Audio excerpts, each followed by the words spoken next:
Avant de plonger dans cette histoire incroyable, pensez à vous abonner à la chaîne et à activer la cloche.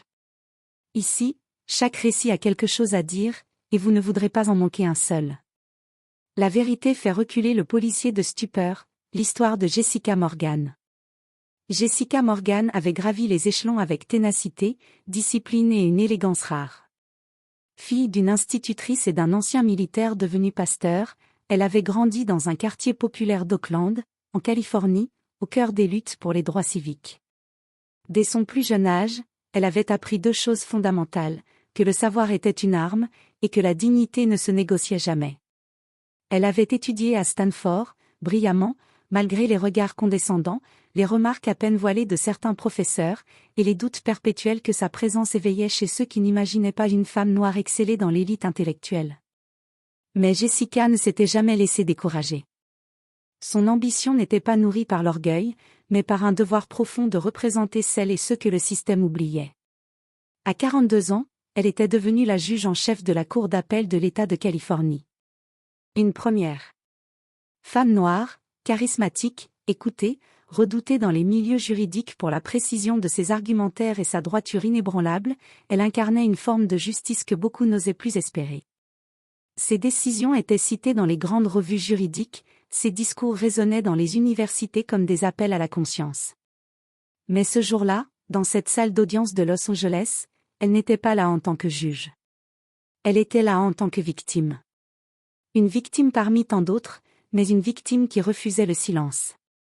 Tout avait commencé 3 semaines plus tôt, un samedi en fin d'après-midi. Jessica sortait d'une conférence sur les réformes judiciaires dans le centre-ville. Elle conduisait seule, détendue, sa musique préférée jouant en fond dans sa berline de luxe noire, une voiture qu'elle s'était offerte après sa nomination comme symbole d'un rêve devenu réalité. Lorsqu'elle pénétra dans un quartier résidentiel huppé de Beverly Hills pour rendre visite à une amie, elle remarqua les gyrophares bleus dans son rétroviseur. C'est sans doute un malentendu, pensa-t-elle d'abord, habituée aux regards soupçonneux que suscitait son apparence dans certains quartiers. Mais ce qui s'annonçait comme un contrôle banal tourna rapidement à l'absurde. L'agent Mark Reynolds, un policier blanc à la carrure imposante, s'approcha de sa voiture avec une lenteur calculée.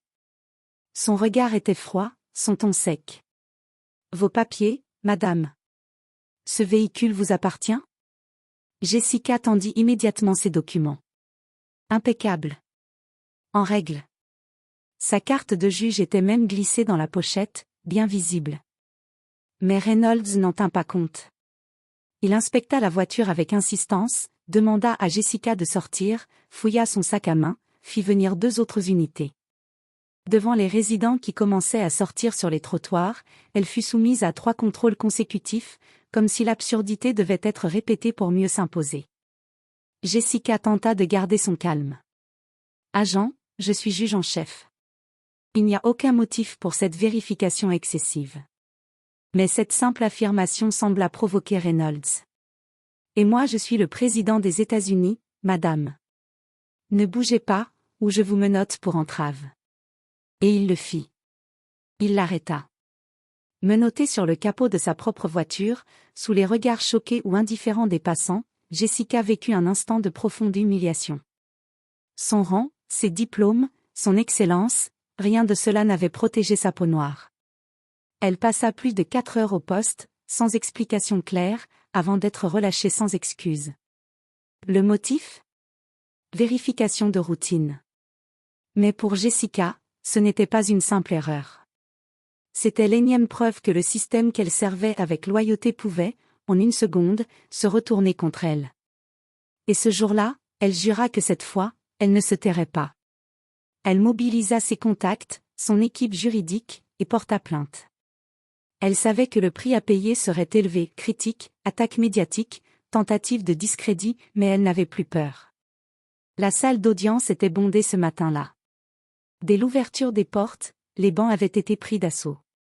Journalistes, activistes, étudiants en droit, anciens collègues de Jessica, membres de la communauté noire de Los Angeles, tous étaient venus assister à ce procès symbolique. On sentait dans l'air une tension palpable, presque électrique, comme si la vérité elle-même retenait son souffle. Les caméras étaient interdites à l'intérieur, mais cela n'empêchait pas les carnets, les stylos, et les regards aiguisés de suivre chaque geste, chaque respiration. Jessica Morgan entra, droite, digne, vêtue d'un tailleur sombre anthracite, épuré mais élégant. Ses cheveux tirés en chignon laissaient voir ses traits fins, fermes, marqués par l'épreuve mais non affaiblis. Elle marchait sans hâte, chaque pas résonnant sur le marbre du tribunal comme un rappel de sa force tranquille. Face à elle, assis dans le box des accusés, l'agent Mark Reynolds évitait son regard. Il portait son uniforme, comme un symbole d'autorité. Mais ce jour-là, c'était son autorité à lui qui était jugée. Le juge Harold Stein, un homme d'environ 60 ans, au regard perçant derrière ses lunettes en écaille, observait la salle en silence. Ancien défenseur des droits civiques, il connaissait l'importance de ce procès. Et il savait que l'histoire se jouait autant dans les faits que dans les regards. Il fit un geste lent de la main, solennel, invitant Jessica à prendre la parole. « Madame Morgan, commencez quand vous serez prête. » Jessica s'humecta légèrement les lèvres, puis se redressa. « Merci, votre honneur. » Elle posa les yeux sur la salle, puis sur Reynolds, et enfin sur le jury. Sa voix, posée et claire, résonna dans le silence respectueux. « Je suis ici aujourd'hui pour dénoncer un abus de pouvoir, une discrimination flagrante, et une violence qui ne dit pas toujours son nom. » Elle inspira, bref pause maîtrisée, puis poursuivit. « Le 10 mai dernier, alors que je circulais dans mon propre quartier, dans un véhicule que je possède légalement, l'agent Reynolds m'a arrêté sans raison valable. Il a remis en question la légitimité de ma propriété, malgré mes papiers en règle, malgré ma carte professionnelle. Il m'a regardé comme si je volais quelque chose que je n'avais pas le droit d'avoir. » Un murmure parcourut la salle. Jessica poursuivit, imperturbable. « Ce jour-là, je n'étais pas la juge Morgan. J'étais une femme noire dans une belle voiture, et cela, pour lui, suffisait à justifier un soupçon. Il m'a demandé de sortir du véhicule. J'ai obéi. Il m'a fouillé. J'ai protesté. Il m'a menacé. Puis il m'a menotté, au vu de tous. Aucune explication. Aucune écoute. Juste du mépris. » Son regard se posa sur le jury, puis sur le juge. Ce n'est pas qu'un simple contrôle routier. C'est un acte raciste, une humiliation publique que je ne peux tolérer, surtout venant d'un homme censé faire respecter la loi. Parce que la loi n'est pas une arme pour humilier. Elle est un rempart contre l'injustice. Un silence s'installa. Pas un souffle. Pas un mouvement. Jessica laissa ce silence parler à sa place, le laissa s'imprégner dans chaque recoin de la pièce. Puis elle ajouta, plus bas, mais avec une intensité nouvelle. « Ce que j'ai ressenti ce jour-là, ce n'est pas seulement l'humiliation. C'est la peur. Pas pour ma réputation. Pas pour ma carrière. Mais pour ma vie. Parce que je savais que, dans ces circonstances, une parole mal interprétée, un geste mal compris, et je pouvais devenir un nom de plus sur une pancarte, un visage sur une affiche. Et j'ai juré que je ne me tairais pas. » Certaines personnes dans la salle retinrent leurs larmes. D'autres, les poings serrés, contenaient leur colère. Le juge Stein s'inclina légèrement. « Merci, Madame Morgan. » L'agent Mark Reynolds, assis dans le box des accusés, gardait les bras croisés sur sa poitrine, les épaules tendues. Son visage semblait figé dans une expression de froideur, mais ses yeux trahissaient une agitation croissante. Chaque mot que Jessica prononçait creusait un peu plus la façade de contrôle qu'il s'efforçait de maintenir. À côté de lui, Maître Laurence Bell, son avocat de la défense, feuilletait nerveusement ses notes. Lorsque Jessica évoqua le fait qu'elle n'avait pas été autorisée à contacter un avocat lors de son arrestation, Bell intervint rapidement, d'un ton feintement rassurant. « Votre honneur, nous tenons à souligner que l'intervention de l'agent Reynolds s'inscrivait dans le cadre strict des procédures standards. Il n'y a eu, selon les documents du poste de police, aucune violation manifeste des droits de la plaignante. Toute perception de discrimination est regrettable, mais non intentionnelle. » La voix de Jessica coupa net la tentative de justification. « Les droits ne sont pas une faveur, Maître Bell. Ils sont un fondement. Et quand ils sont volontairement ignorés, ce n'est pas une erreur de perception. C'est une violence institutionnalisée. » Un frisson parcourut la salle. Jessica détailla ensuite le ton menaçant utilisé par Reynolds lors du contrôle. Elle parla de la façon dont il avait levé la voix, l'avait traitée de façon suspecte, comme si elle devait prouver qu'elle méritait d'être au volant de sa propre voiture. Elle expliqua, d'un ton toujours calme mais ferme, que lorsqu'elle avait sorti sa carte professionnelle pour signaler sa fonction de juge, Reynolds avait ricané, et lui avait dit « Vous pouvez imprimer ça sur Internet ». Puis, elle évoqua le moment précis où elle avait tenté d'appeler un avocat depuis son téléphone. Reynolds le lui avait arraché des mains. « Il m'a empêché d'appeler qui que ce soit. Comme si ma voix n'avait aucune valeur. Comme si mon identité, mon humanité, ne comptait pas. » Ces mots, simples mais puissants, déclenchèrent un battement de silence lourd. La tension devint palpable, presque insoutenable. Le juge Stein leva les yeux vers Reynolds, comme pour vérifier l'état de l'accusé. Et soudain, la digue céda. Reynolds se leva d'un bond. La chaise derrière lui grinça bruyamment sur le sol de la salle d'audience. Son visage était rouge, son souffle court. Il pointa un doigt tremblant vers Jessica. « Ce n'est pas vrai ! Elle ment.